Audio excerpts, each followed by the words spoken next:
آمنا باللہ وما انزل الینا وما انزل الی ابراہیم و اسماعیل و اسحاق و یعقوب والاسباط. یہ اگلی پوری آیت کے اندر ملت ابراہیمی کی وضاحت کی ہے.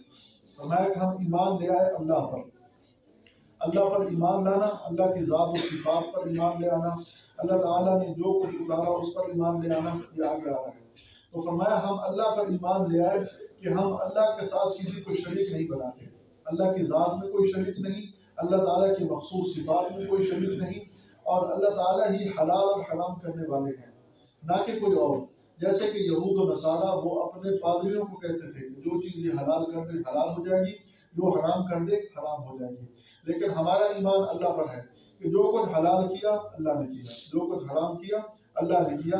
اللہ کے علاوہ کسی نبی میں بھی اتنی اختیار نہیں ہوتا کہ وہ حلال کو حرام کر دے، حرام کو حلال کر دے. نبی بھی اللہ کا حکم قوم کو سناتے ہیں، نبی بھی اللہ کے احکام لوگوں کو بتلاتے ہیں. تو اللہ پر ایمان لانے کا مطلب یہی ہے کہ اللہ کی ذات و صفات پر ہم ایمان لے آئے، اور حلال اور حرام کرنے والے اللہ ہی ہیں. وما انزل الینا، اور جو کچھ اتارا گیا ہم پر، قرآن حکیم اتارا گیا، اللہ تعالیٰ نے جو کچھ ہم پر نازل کیا اس پر ہم ایمان لے آئے. وما انزل الی ابراہیم، اور جو کچھ اتارا گیا ابراہیم علیہ السلام پر، اسماعیل علیہ السلام پر، اسحاق علیہ السلام پر، یعقوب علیہ السلام پر، اور اولاد یعقوب پر، والاسباط، اسباط سب کہتے ہیں قبیلے کو. یعقوب علیہ السلام کے 12 بیٹے تھے، اور ہر بیٹے کے بڑے بڑے قبیلے بن گئے. تو ان میں اللہ نے نبوت رکھ دی، نبوت ان پر آئی. تو ان پر جو کچھ اتارا گیا فرمایا ان سب چیزوں پر ہم ایمان لے رہے ہیں. اب ابراہیم علیہ السلام پر صحیفے اتارے گئے.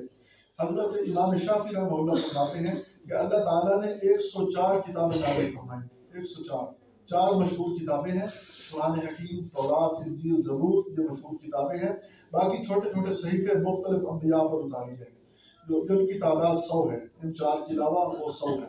تو ہم سب پر ایمان لے آئے. ایمان لانے کا کیا مطلب ہے کہ ہم نے تصدیق کر دی کہ جو کچھ اللہ کی طرف سے ان میں اتارا گیا وہ سچ تھا، حق تھا، اور اللہ تعالیٰ جو چاہتے تھے وہی انہوں نے نازل فرمایا. یہ ان پر ایمان لانے کا مطلب ہے. تورات جو موسیٰ علیہ السلام پر اتری وہ بالکل برحق اور سچ تھی. انجیل جو عیسیٰ علیہ السلام پر اتاری گئی وہ بالکل حق اور سچ تھی. زبور جو داؤد علیہ السلام پر اتاری گئی حق اور سچ ہے. اور جو قرآن آپ صلی اللہ علیہ وسلم پر نازل کیا گیا وہ برحق اور سچ ہے. اور جو صحیفے اتارے گئے ابراہیم پر، موسیٰ پر، عیسیٰ پر، جو انبیاء علیہ السلام پر صحیفے اتارے گئے وہ برحق اور سچ ہیں.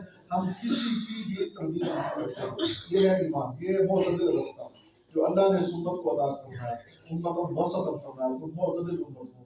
تو جو کچھ اتارا گیا ہم اس پر ایمان لے. وما اوتي موسیٰ و عیسیٰ، اور جو کچھ موسیٰ علیہ السلام اور عیسیٰ علیہ السلام دیے گئے اس پر ایمان لے.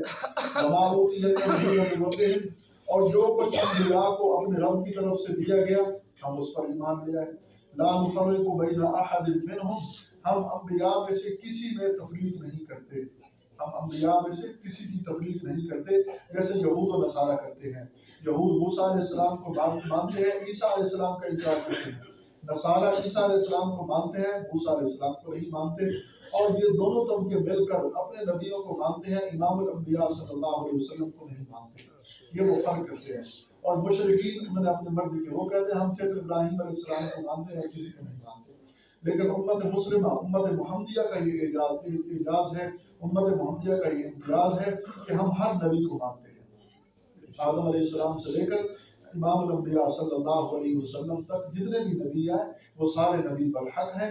ہم کسی کی توہین برداشت نہیں کرتے. کوئی موسیٰ علیہ السلام کی نعوذ باللہ توہین کرے، عیسیٰ علیہ السلام کی توہین کرے، ہم کسی کی برداشت نہیں کرتے. یہ ہمارے ایمانیات میں سے ہے. ہم کسی کی توہین، ہم ہر ایک کا احترام کرتے ہیں، ہر ایک کا عزت سے نام لیتے ہیں.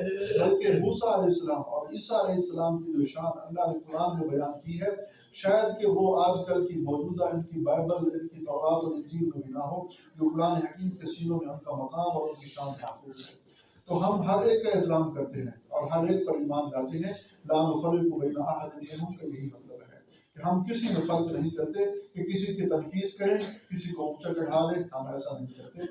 ونحن له مسلمون، اور ہم اسی پروردگار کے فرمانبردار ہیں. ہم رب العالمین کے فرمانبردار ہیں. تو رب نے ہمیں حکم دیا کہ ایمان لے آؤ مجھ پر، اور جو کچھ اتارا گیا اس پر ایمان لے آؤ. سب انبیاء پر ایمان لے آؤ. تو ہم اسی کی فرمانبرداری کرنے والے ہیں. اور اللہ سے دعا کرتے ہیں کہ اللہ ہم اسی دین مدین پر تازہ نزیست قائم رکھے اور مرتے دم اسی دین کے ساتھ نسبت ہماری باقی رہے. اللہ تعالیٰ سمجھنے کی توفیق